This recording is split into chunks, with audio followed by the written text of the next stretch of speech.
누가복음 14장 7절부터 14절 말씀으로 손해봐도 좋다는 마음이 더 큰 것을 가져다 준다. 손해봐도 좋다는 마음이 더 큰 것을 가져다 준다라는 제목으로 하나님 말씀 증거하겠습니다. 오늘의 설교는 질문으로 시작하겠습니다. 여러분들이 한 파티나 연회에 초대를 받았습니다. 그 파티장이나 연회장에 도착했을 때 식사를 하거나 준비한 쇼를 보기에 많은 테이블들이 준비되었을 것입니다.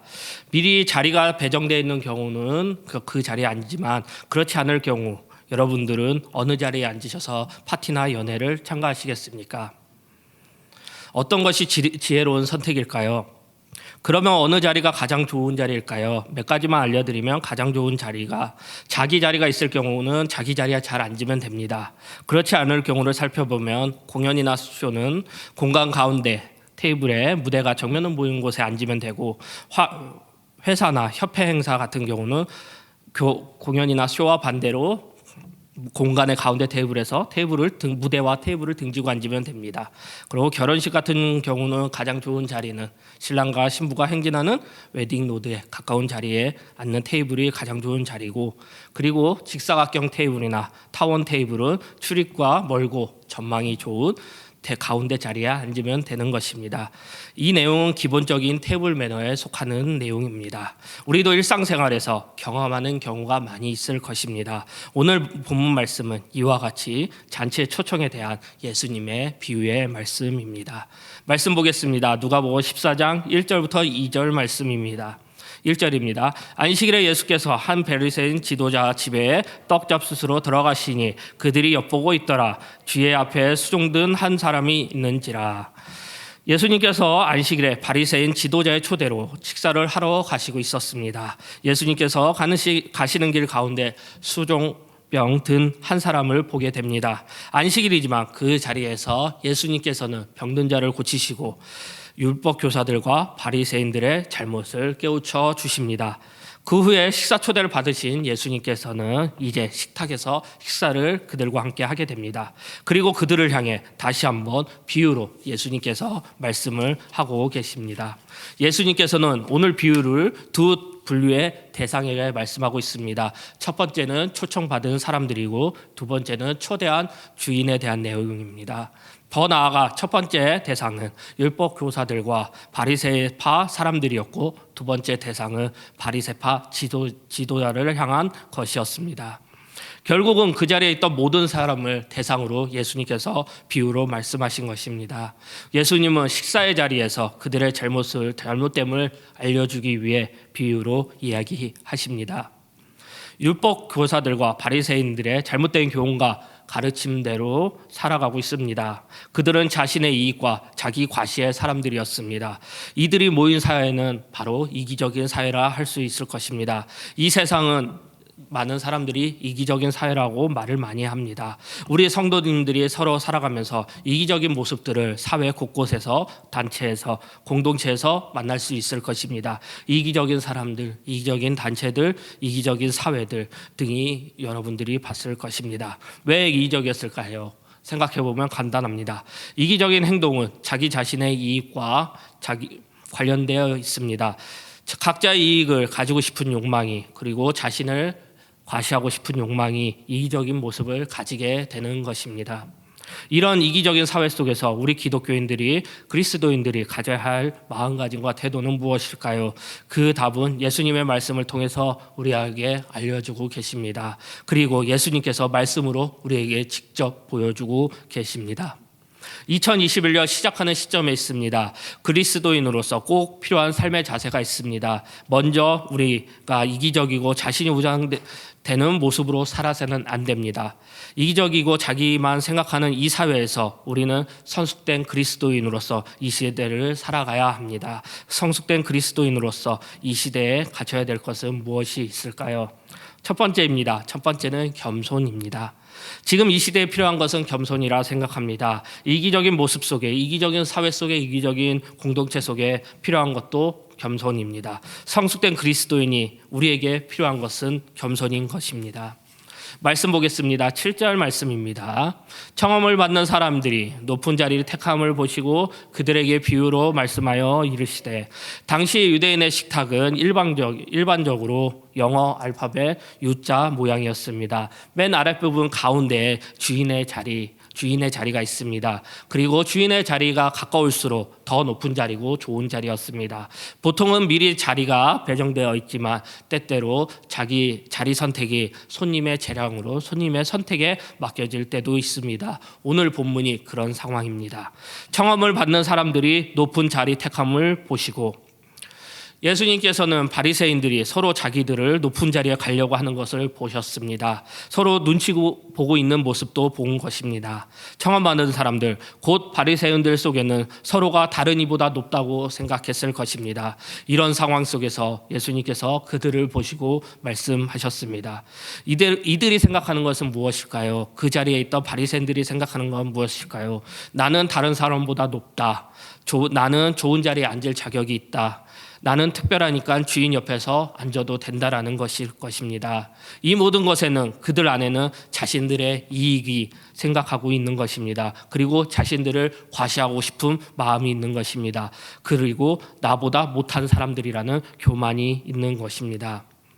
성경 본문 같은 상황은 일상생활에서도 우리는 많이 보게 될 것입니다. 특별한 의도를 가지고 있는 경우가 있습니다. 실수도 있겠지만 그 자리를 선택했을 때 특별한 의도를 가지고 있는 것이 있습니다. 제가 호텔에서 일했을 때 많은 행사 가운데 많은 일을 했습니다. 동창회, 학회, 후원회, 그리고 결혼식 같은 등 많은 행사 속에서 가장 좋은 자리에 있는 테이블에 좋은 자리에 앉으려고 은근히 많은 사람들이 그 주변에서 서성거리거나 그 자리 근처에 앉으려고 계속 눈치 보는 사람들을 너무나 많이 봤습니다. 이것이 너무나 당연한 생각입니까? 아니면 아닙니까? 이런 것도 자기 과시도 있지만 자기 이익을 위해서 하는 행동이라 생각합니다. 그 잘 보일 대상이 있기 때문에 높은 사람에게, 그리고 남들에게 인정받는 사람에게 잘 보이고자 이렇게 앉는 것입니다. 지금도 비슷하게 우리 사회생활 일상 속에서 벌어지는 일입니다. 절대 그리스도인으로서, 일반 사람으로서 성숙하지 못한 상황입니다. 하지만 이 모습을 보시고 예수님께서 말씀하십니다. 8절하고 9절 말씀입니다. 8절입니다. 내가 누구에게나 혼인잔치에 청함을 받을 때 높은 자리에 앉지 말라. 그러면 너보다 높은 사람이 청함을 받은 경우에 너와 그 자리에 청한 자가 와서 너더러 이 사람에게 자리를 내주라 하리니 그때 내가 부끄러워 끝자리로 가게 되리라. 예수님께서 답을 주시고 계십니다. 높은 자리에 앉지 말라고 답을 주십니다. 그러면 높은 자리는 무엇일까요? 왜 높은 자리를 사람들이 찾는 걸까요? 높은 자리는 이익과 혜택이 많은 곳입니다. 높은 자리는 많은 사람들의 시선이 있는 곳입니다. 그리고 시선을 받는 곳입니다. 그리고 초청하는 자와 좋은 관계를 맺을 수 있는 자리인 것입니다. 결론적으로 자기 이익을 얻고 자기의 의를 보여줄 수 있는 자리가 그 자리였던 것입니다. 자기 과시는 무엇입니까? 그것은 자신의 교만한 모습을 뜻하는 것입니다. 바리새인들은 어떤 사람입니까? 그들은 겉으로는 의로운 척을 하는 자들 아닙니까? 안에는 있는 탐욕과 방탕, 불법이 있는 것이 바리새인들이었습니다. 자신들의 이익을 위해서, 그리고 자기를 높이고 과시하기 위한 사람들이었습니다. 바리새인들은 명예로운 자리를 보여주는 인간의 모습을 반영하는 것이었습니다. 우리는 어떻습니까? 바리새인들처럼 우리도 그 자리를 사모하고 있지는 않습니까? 예수님께서 이 비유의 결론을 말씀하고 계십니다. 10절 말씀입니다. 청함을 받을 때 차라리 가서 끝자리에 앉으라. 그러면 너를 청한 자가 와서 너더러 버티어 올라앉으라 하시리니 그때 함께하는 모든 사람 앞에서 영광이 있으리라. 예수님께서 해결책을 제시하고 있습니다. 예수님의 해결책은 무엇입니까? 청함을 받을 때 차라리 가서 끝자리에 앉으라. 그러면 너희를 청한 자가 와서 너더러 버티어 올라앉으라 하리니. 간단합니다. 예수님께서는 끝자리에 앉으라는 것입니다. 그러면 부끄러움을 당하지 않을 것이라 하십니다. 반대로 주인이 나를 청하면 영광스럽게 된다는 것입니다. 끝자리에 앉았습니다. 주인이 청했습니다. 부끄러운 자리에서 영광된 자리로 가게 되는 것입니다. 지혜의 말씀입니다. 우리는 교만을 경계해야 합니다. 우리는 작은 일에도 자신을 과시하고 싶은 게 인간의 욕망입니다. 그리고 교만한 모습입니다. 그러나 교만은 우리가 버려야 될 것이고 우리는 교만 대신에 겸손함을 가져야 합니다. 어거스틴의 하나님의 도성과 참회록의 저자인 어거스틴의 제자들이 스승인 어거스틴에게 물었습니다. 그리스도인의 첫 번째 덕목은 무엇입니까? 그리스도인의 첫 번째 덕목은 겸손이니라. 두 번째 물었습니다. 그럼 두 번째 덕목은 무엇입니까? 두 번째 덕목도 겸손이니라. 그럼 세 번째는 무엇입니까? 세 번째 덕목도 겸손이니라. 어거스틴은 그만큼 그리스도인은 겸손이 중요하다는 말씀을 하고 있습니다. 우리 자신에게 물어보고 싶습니다. 우리도 겸손이 맞습니까? 우리에게 중요한 것, 우리에게 필요한 덕목은 겸손이 맞습니까? 아니면 자기 이익을 생각하고 있습니까? 아니면 나를 뽐내려고 하고 있습니까? 우리는 스스로를 점검해야 합니다. 우리는 어떤 모습을 갖고 있는지, 자기 이익과 자기 과시의 자리, 교만한 자리에 있는지 아니면 더 낮은 자리로 내려가고 있는지 살펴봐야 합니다. 말씀 보겠습니다. 잠언 16장 18절부터 19절 말씀입니다. 18절입니다. 교만은 패망의 선봉이요 거만한 사람 마음은 넘어짐의 앞잔이니라. 겸손한 자와 함께하여 마음을 낮추는 것이 교만한 자와 함께하여 탈취를 나누는 것보다 나으니라. 많이 들어보고 다 아시는 말씀 아닙니까? 잠언에서도 말씀합니다. 교만은 패망의 선봉이라. 그러나 잠언에서는 겸손한 자와 함께하라고 합니다. 현직에 있을 때 처신하는 것을 보면 그 사람의 인격을 알 수 있다는 말이 있습니다. 이것이 이 경우에 잘 맞는 것 같습니다. 자리가 사람을 만드는 것으로 착각하고 자신의 인격은 미숙한데 불구하고 거드름을 피우는 사람들이 얼마나 많습니까? 이 모습이 교만한 사람의 모습 아닙니까? 이런 사람들은 반드시 후회할 날이 오게 마련입니다. 우리는 이 사실을 인식함으로써 겸손을 지니며 살아야 합니다. 11절 말씀입니다. 무릇 자기를 높이는 자는 낮아지고 자기를 낮추는 자는 높아지니라. 예수님께서 비유를 역설적 진리로 말씀하고 있습니다. 예수님께서는 성도의 올바른 삶을 살도록 말씀하고 있습니다. 성숙된 그리스도인이 필요한 것, 그것을 예수님께서 11절 말씀을 통해 말씀하고 있는 것입니다. 여기서 중요한 것이 있습니다. 11절은 우리 용법으로 수동태로 되어 있습니다. 수동태가 무엇입니까? 우리는 힘이 없고 하나님의 인도하심으로 하나님의 뜻대로 움직이는 것, 이것을 수동태 요법에서 가장 많은 뜻으로 사용합니다. 낮아지는 것이 은혜입니다. 그러면 하나님께서 올려주실 것입니다. 하나님이 우리의 삶의 주체가 된다는 것입니다. 하나님이 주인 되셔서 우리의 삶을 평가하시고 보상해 주신다는 것입니다. 그래서 우리의 삶은 하나님이라는 것을 알려주고 있는 것입니다. 야고보서 4장 6절 10절 말씀입니다. 6절입니다. 그러나 더욱 큰 은혜를 주시나니 그러므로 일렀으되 하나님이 교만한 자를 물리치시고 겸손한 자에게 은혜를 주신다 하였느니라. 10절입니다. 주 앞에서 낮추라. 그리하면 주께서 너희를 높이시니라. 하나님께서는 우리가 겸손했을 때 큰 은혜를 주신다고 말씀하십니다. 하나님께서는 우리의 삶 속에서 우리의 행동과 말을 보고 계십니다. 우리는 겸손함으로 이 세상의 가운데 살아가야 합니다. 당연히 어렵습니다. 하나님께 나와 간구하시기 바랍니다. 그리고 기도하시기 바랍니다. 우리는 낮아지도록 해야 합니다. 우리는 낮아지면 하나님께서 높여 주실 것입니다. 오늘 본문 말씀을 유진 피터슨의 메시지 성경에서 봤습니다. 본문 말씀의 일부입니다. 내가 말한다. 너희가 거만한 태도로 다니며 결코 코가 납작해지고 말 것이다. 그러나 너희가 너희 있는 모습을 그대로 인정하며 자기 자신보다 큰 존재가 될 것이다. 겸손은 우리가 가지고 있는 상황과 어울리지 않는 모습입니다. 자발적으로 낮은 자리에 내려가는 것은 정말로 어려운 일입니다. 하지만 우리가 자신의 모습을 제대로 본다면 우리도 겸손할 수 있습니다. 겸손은 때때로 우리에게 손해를 가져올 때도 있습니다. 겸손하지 않고 나를 과시하고 나를 주장할 때 순간의 이익은 있을 수 있지만 분명히 신학이 지날 때 겸손했던 것이 더 큰 것으로, 더 큰 존재로 돌아올 때가 많을 것입니다. 손해봐도 좋다는 마음이 더 큰 것을 가져다 준다. 겸손한 마음과 태도로 살아가시기 바랍니다. 성숙한 그리스도인의 삶의 모습입니다. 너희가 있는 모습을 그대로 인정하는 것이 중요합니다. 이것이 겸손의 한 모습입니다. 우리의 모습을 스스로 인정하고 우리 스스로를 알고 인지한다면 겸손의 자세를 가지게 될 것입니다.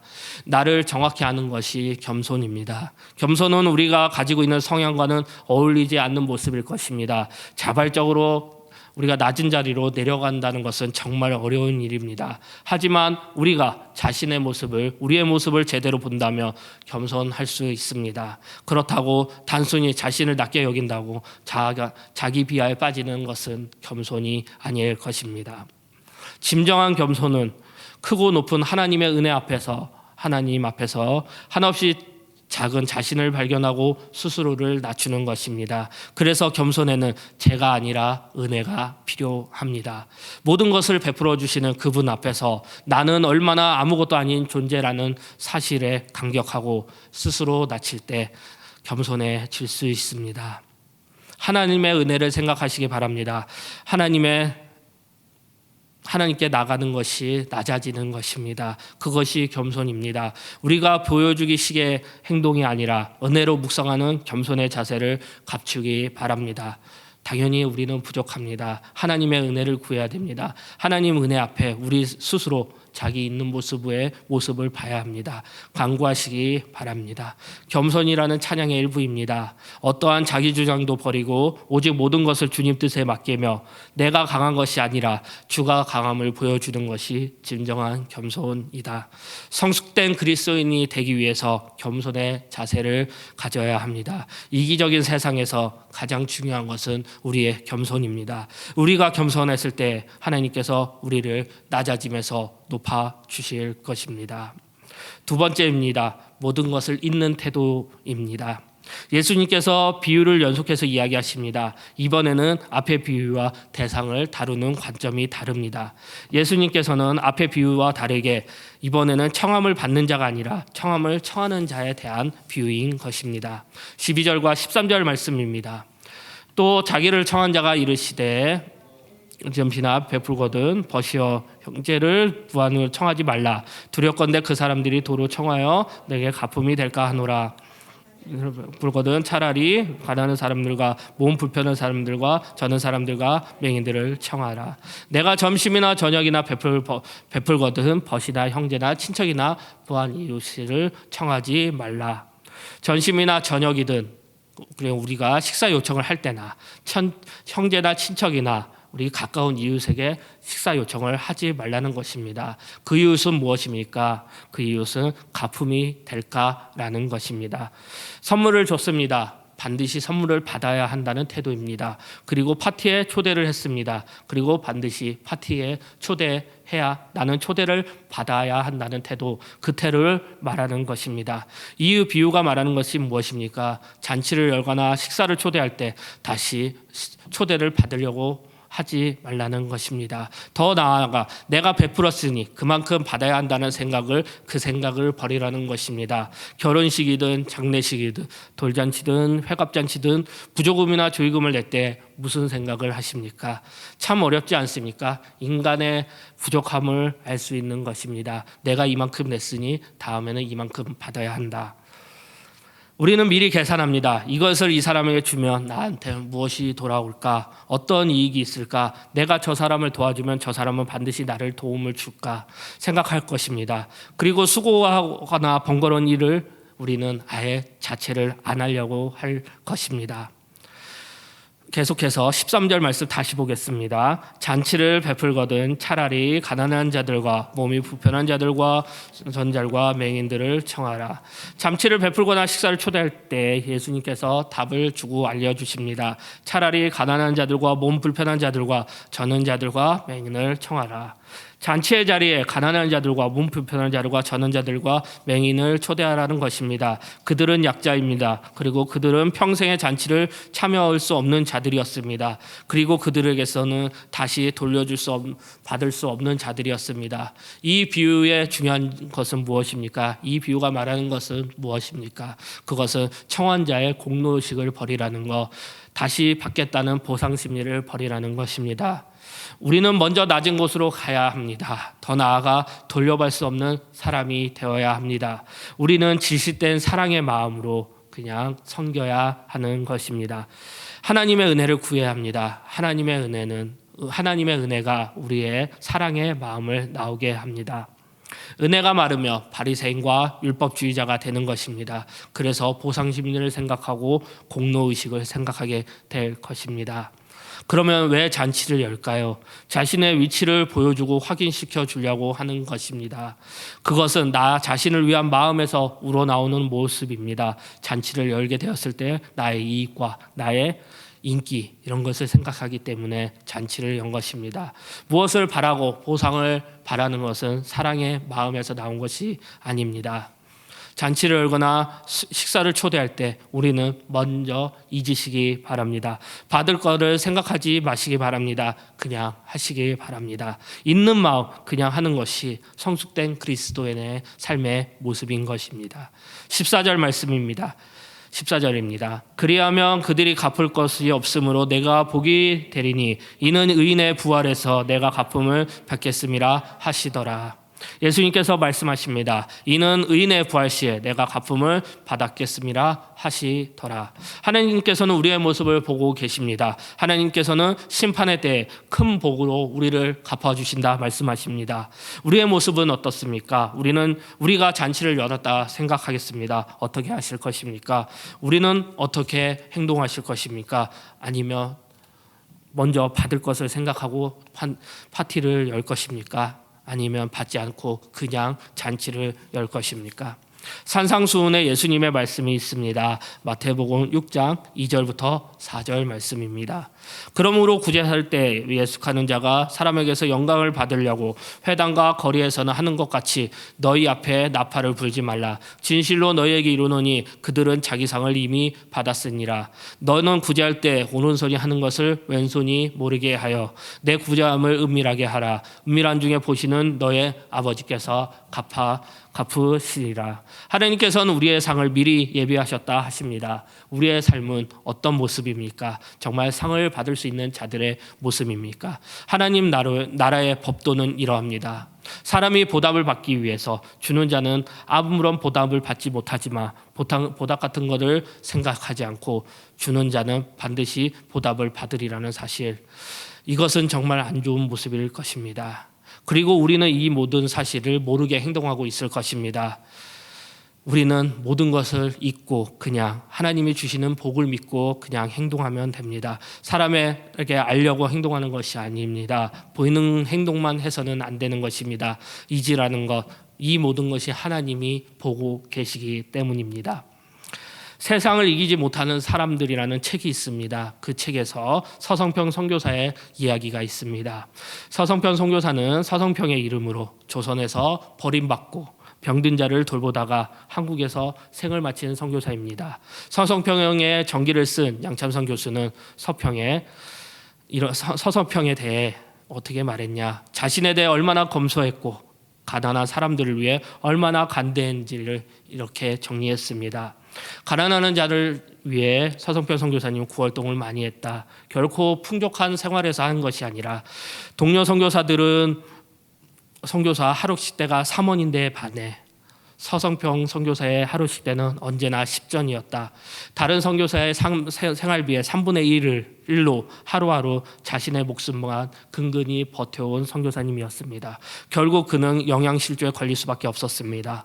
중병에 걸렸을 때도 과부 35명의 생활비를 혼자 부담하고 있었습니다. 처녀의 몸으로 죽기까지 삶을 불태운 후 그는 남겨진 재산은 오로지 현금 7전이 전부였다고 합니다. 서성평 선교사의 한 설교에서 쓰레기통과 재물은 쌓이면 쌓일수록 추잡해진다라는 일본 속담을 기억하자고 합니다. 서성평 선교사님은 끝까지 나누고 퍼주는 삶을 살았습니다.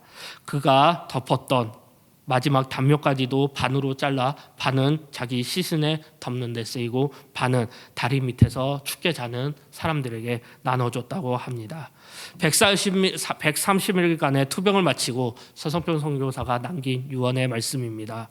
호흡만 거두면 시체를 해부하여 내 장기를 위한 연구 자료로 삼으십시오 였습니다. 시름시름 앓았기 때문에 해부해서 병명을 밝히고 다시는 자신의 삶과 같은 병으로 죽는 사람이 없게 해달라는 것이었습니다. 근데 서성평 선교사님의 해부 결과는 그 사이는 영양실조였습니다. 그는 먹지 않고 모든 것을 버려진 아이들, 불쌍한 사람들, 우리 한국 땅에 버려진 모든 것들을 위해 헌신하셨던 분입니다. 서성평 선교사님은 이일 선교학교라는 설립자로 시작해서 조선 여성을 위한 교육자로 한국 간호학회의 어머니로 여전도의 설립자로 최초의 간호학 서적 집필자였습니다. 서성평 선교사님은 어떻게 생각하십니까? 그는 자신의 이익을 살았던 분이 아닙니다. 지극히 작은 자를 섬기며 자기를 과시하고 명예를 남기고자 하셨던 분이 아니었습니다. 오직 하나님을 믿는 믿음으로 하나님의 은혜를 생각하면서 이 땅 한국에서 헌신하고 돌아가셨던 분이십니다. 그가 남긴 것은 7전이었습니다. 그리고 그가 남긴 것은 담요 반조각이었습니다. 이 모든 것이 사람의 이익을 얻고자 한 것이었습니까? 아니면 하나님의 은혜로 믿음으로 한 것입니까? 일평생 하나님의 갚아주심을 알고 그는 말씀에 순종함으로 그는 우리 이 나라 한국에서 선교활동을 하시면서 돌아가셨습니다. 우리의 모습은 어떻습니까? 우리가 행동할 때 무엇을 생각하십니까? 자신의 이익입니까? 아니면 누구를 위한 이익을 생각하고 있으십니까? 손해봐도 좋다는 마음이 더 큰 것을 가져다 준다. 우리의 삶은 손해봐도 좋다는 마음을 가져야 합니다. 이 모든 것을 하나님이 보시고 더 큰 것을 우리에게 주실 것입니다. 성숙한 그리스도에는 있는 것입니다. 우리의 행동을 잊고 우리가 받을 것을 잊고 그냥 베푸는 것입니다. 서성평 선교사님처럼 한평생 섬기는 모습으로 그냥 베푸는 모습으로 우리도 살아가는 것이 성숙된 그리스도인의 모습입니다. 말씀을 마무리하겠습니다. 오늘 말씀은 바리새인들과 율법자들을 위한 하나님 향한 예수님의 비유의 말씀입니다. 이 비유는 우리에게 큰 도전과 갖춰야 될 말씀을 주시는 것입니다. 우리는 오늘 말씀을 통하여 우리 모습을 살펴보시기 바랍니다. 변화하는 것이 믿음입니다. 그리스도의 겸손을 가지시기 바랍니다. 우리는 공로의식을 버리시기 바랍니다. 더 나아가 나 자신을 버리시기 바랍니다. 잊으시기 바랍니다. 그냥 베푸시기 바랍니다. 겸손함으로 성숙된 그리스도인으로서 겸손함으로 은혜로 사는 홍대세교회 성도님들이 되시기를 축복합니다. 그리고 예배드린 모든 성도님들에게 그리스도의 은혜가 넘칠 것입니다. 우리 다 함께 겸손 찬양하겠습니다.